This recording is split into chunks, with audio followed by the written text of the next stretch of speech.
అసలు ఎందుకు ఈ రాజకీయాల్లోకి వచ్చారు? హిందూ ముస్లిం కొట్లాటలు ఎక్కువైతుండే, కరెంటు వైర్ల మీద బట్టలు ఆరేసుకుంటుండే. మామని చూసి నేను రాజకీయాల్లోకి రావాలి అని అనుకోలేదు. నా యొక్క బ్రాండ్ కూడా ఎస్టాబ్లిష్ చేసుకోవాలని నేను ప్రయత్నం చేశాను. ఏంటి ఈ మైనంపల్లి ఇష్యూ ఏంటి అసలు? వాడు ఎవడు మాడినాడు, ఇంకా వాడి ఇష్టరాజ్యంగా వాళ్ళ అధికారంలోకి వచ్చిన తర్వాత, మీరు అధికారం కోల్పోయిన తర్వాత మల్లారెడ్డిని రాజశేఖర రెడ్డిని ఏమైనా టార్గెట్ చేశారా? ఓపెన్గా చెప్పిన.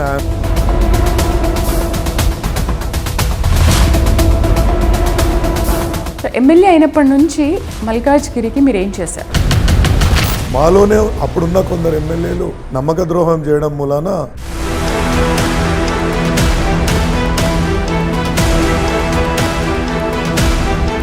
దుర్భరమైన పరిస్థితి మా దగ్గర ఉంది. మీకు మీ మామకి కాంగ్రెస్ నుంచి ఆఫర్ వచ్చిందా?